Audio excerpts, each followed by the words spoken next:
Nyoro Member of Parliament Ndindi Nyoro is among chairpersons of departmental committees in the National Assembly who faced the axe in the latest purge of parliamentary committees led by sympathizers or allies of the former Deputy President Rigathi Gachagua.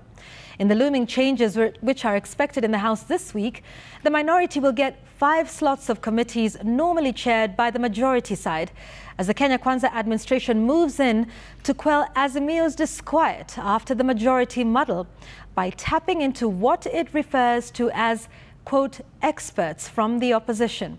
Our political affairs reporter Emmanuel Tor has more.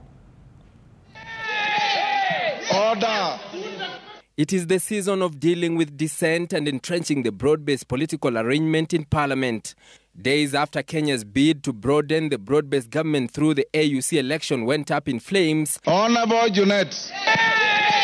A move to solidify the Azimio Kenya Kwanza relationship in Parliament has begun in earnest. And you will see one team working together. Tuona kamati zingine zikiwa chaired na ODM, zingine ni UDA, zingine ni anybody mwenye amekuja serikali, zingine ni Jubilee. We want all of them to become one team and contribute in Parliament in moving our country forward. The parliamentary purge targeting former DP Rigathi Gachagua's allies last week, sweeping through the National Assembly Tuesday. In looming changes to leadership of at least 18 departmental committees,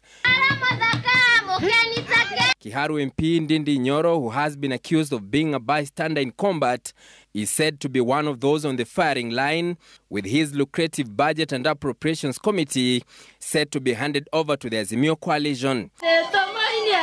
Nyoro, who did not vote to impeach Gachagua, has maintained a political low profile and has been counted among the detractors of government agenda in Parliament. That consultations are ongoing and will be concluded soon to allow for the reconstitution of the specified committees.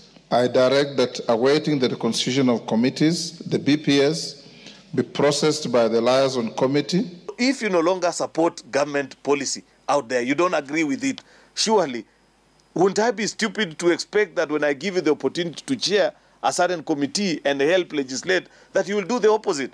You'll try and find ways of making sure that that law doesn't see the light of the day. So we are just giving people an opportunity to live within the political realities and the choices that they've made.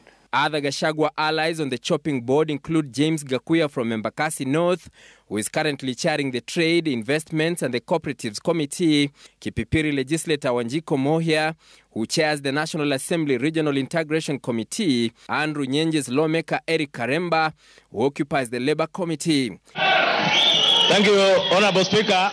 The Azimio side is likely going to take over their seats, including the Health Committee chaired by Endebess MP Robert Pukose, in a give-and-take deal entered into at a State House meeting Monday. This coming just days after other Gachagua sympathizers and friends were kicked out of powerful Senate committees. They include Murang'a Senator Joe Nyoto, Kiambu Senator Karungo Wadhangwa, Nyandarwa's John Methu, Kirinyaga Senator James Morango, and Kajiado's Kanar Seki. Wapigaji kura ni maseneta wenyewe, wanaweza kuamua, lakini kwa sababu ya uhusiano ule ambao uko hivi sasa, tumesema katika hizi kamati wale watakaochaguliwa kama wenyekiti watakuwa ni maseneta kutoka mlingo wa Azimio. Just like in the National Assembly, the 5 slots have been reserved for the minority side, with Siaya Senator Oburu Oginga set to take charge of the Energy Committee, Mombasa Senator Mohamed Faki, the Lands Committee, Eddie Okech from Migori poised to be the next Transport Committee chairperson, nominated Senator Betty Montet to climb up to the Education Committee, while Kwale Senator Boy Issa Juma will take over the Trade docket.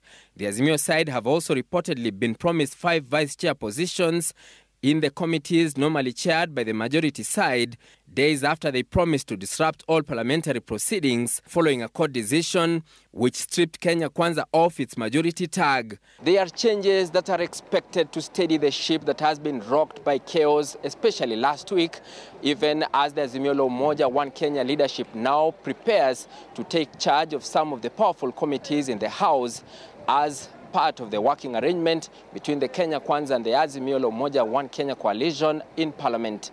Emmanuel Tor, Citizen TV, Parliament Buildings.